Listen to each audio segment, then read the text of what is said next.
ስንክሳር ዘወርኃ የካቲት 12 አንድ አምላክ በሆነ በአብ በወልድ በመንፈስ ቅዱስ ስም የካቲት 12 በዚች ቀን የመላእክት አለቃ የከበረ መልአክ ቅዱስ ሚካኤል የበዓሉ መታሰቢያ ነው።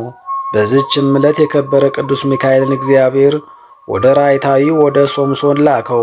የፍልስጤም ሰዎች ይገድሉት በጠላትነት በተነሱበት ጊዜ ድል እስካደረጋቸውና እስከ ገደላቸው ድረስ ረዳው።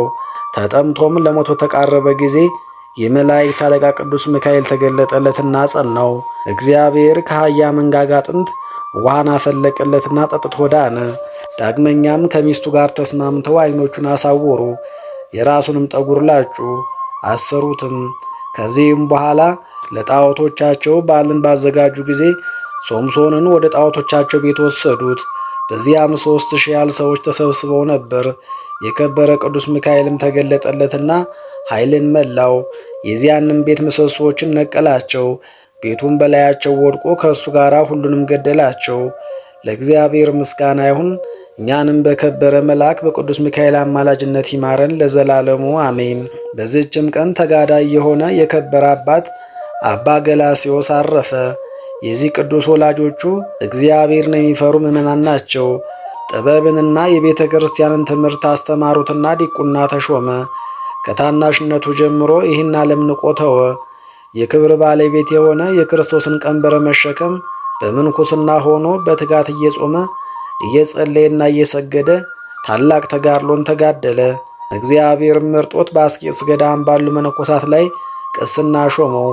ተጋድሎንና አገልግሎትን እየፈጸመ ሳለ ለአባ ጳቁሚስ እንደተገለጠ የእግዚአብሔር መልአክ ተገለጠለትና መነኮሳትን ሰብስቦ ፈሪሃ እግዚአብሔርን የምንኩስናንም ሕግ ያስተምራቸው ዘንድ አዘዘው። በዚያንም ጊዜ ብዙዎች መነኮሳትን ሰበሰበ። የአንድነት ማኅበራዊ ኑሮንም ሰራላቸው። እርሱ በመካከላቸው እንደ መምህር አልሆነም፣ ከእርሳቸው እንደሚያንስ አገልጋይ እንጂ። ይህም አባት የዚህን ዓለም ጥሪት ሁሉ ንቆ የተወ ሆነ። እጅግም የዋህና ቸር ሆነ። ከብሉይና ከአዲስ መጻሕፍቶችም የተሰበሰበ አንድ ታላቅ መጽሐፍን አጻፈ።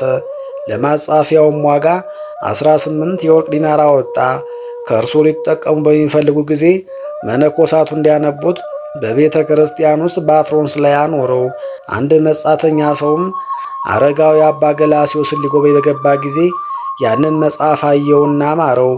በጭለታም ከዚያ ሰርቆት ወጣ። ወደ ከተማ ውስጥም በገባ ጊዜ ሊሸጠው ወደደ። አንድ ሰውም ዋጋው ምን ያህል ነው አለው። እርሱም 17 የወርቅ ዲናር ስጠኝ አለው።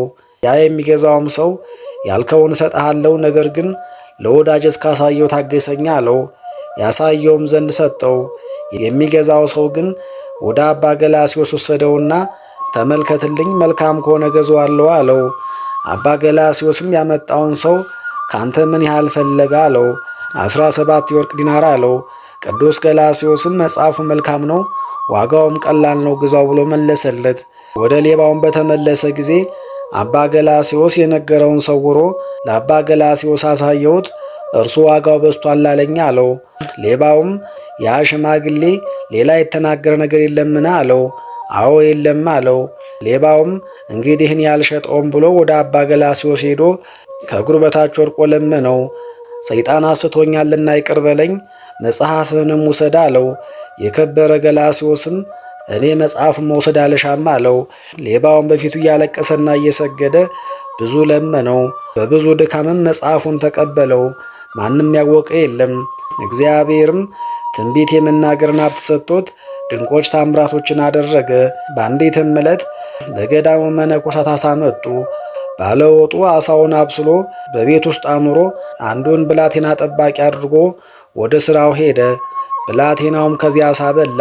ባለወጡ በመጣ ጊዜ ተበልቶ አገኘውና በብላቴናው ላይ ተቆጥቶ አረጋውያን አባቶች ሳይባርኩት እንዴት ደፍረ በላህ አለው። የቁጣ መንፈስን በልቡ አደረና ብላቴናውን ረገጠው። ወዲያውኑ ሞተ። እንደ ሞተም አይቶ ደነገጠ፣ ታላቅ ፍርሃትንም ፈራ።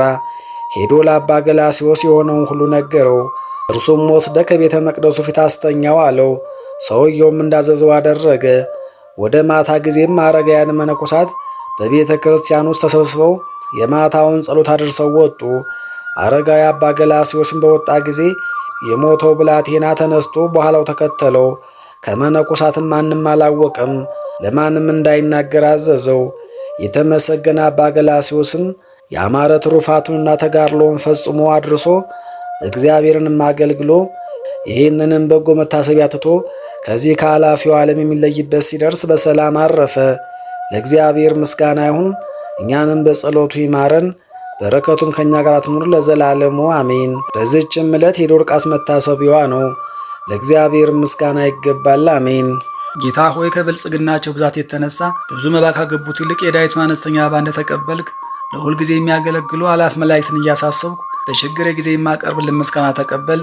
እናንተም ቅዱሳን ነቢያት፣ የወንጌል ሰባኪያን ሐዋርያት፣ ሰማዕታትና ጻድቃን፣ ትጉሃን መላእክት፣ ፍጹማን ደናግል እንዲሁም ደጋጎች መነኮሳት ሆይ ልጅ አዋቂ ሳንለይ የምንሰበሰብበትን የጉባኤ ቦታ ባርኩ። ይህንን መጽሐፍ ወረቀት አዘጋጅቶ ብራና ዳምጦ የጻፈውን ያጻፈውን ከግዕዝ ወደ አማርኛ የተረጎመውን ቃለ ንባቡን በእርጋታ መንፈስና በተመስጦ ሕሊና ያዳመጠውን በደለኛን ሁሉ በምታስምር በጌታ እናት በማርያም ጸሎት ኢየሱስ ክርስቶስ በአንድነት ይማረን። በማርያም ጸሎት ኢየሱስ ክርስቶስ በአንድነት ይማረን። በማርያም ጸሎት ኢየሱስ ክርስቶስ በአንድነት ይማረን ለዘላለሙ አሜን። አባታችን ሆይ በሰማያት የምትኖር፣ ስምህ ይቀደስ፣ መንግሥትህ ትምጣ፣ ፈቃድህ በሰማይ እንደሆነች እንዲሁ በምድር ትሁን። የዕለት እንጀራችንን ስጠን ዛሬ፣ በደላችንንም ሁሉ ይቅር በለን እኛም የበደሉን ይቅር እንድንል። አቤቱ ወደ ፈተናም አታግባን፣ ከክፉ ሁሉ አድነን እንጂ እጅ መንግሥት ያንተ ናትና፣ ኃይል፣ ክብር፣ ምስጋና ለዘላለሙ አሜን። እመቤታችን ቅድስት ድንግል ማርያም ሆይ በመልአኩ በቅዱስ ገብርኤል ሰላምታ ሰላም እንልሻለን። በሐሳብሽ ድንግል ነሽ፣ በሥጋሽም ድንግል ነሽ። የአሸናፊ የልዑል እግዚአብሔር እናት ሆይ ሰላምታ ላንቺ ይገባሻል። ከሴቶች ሁሉ ተለይተሽ አንቺ የተባረክሽ ነሽ፣ የማኅፀንሽም ፍሬ ቡሩክ ነው። ጸጋን የተመላሽ ቅድስት ሆይ ደስ ይበልሽ፣ ልዑል እግዚአብሔር ከአንቺ ጋር ነውና ከተወደደው ልጅሽ ከጌታችን ከመድኃኒታችን ከኢየሱስ ክርስቶስ ዘንድ ይቅርታንና ምሕረትን ለምኝልን ኃጢአታችንንም ያስተሰርይልን ዘንድ ለዘላለሙ አሜን።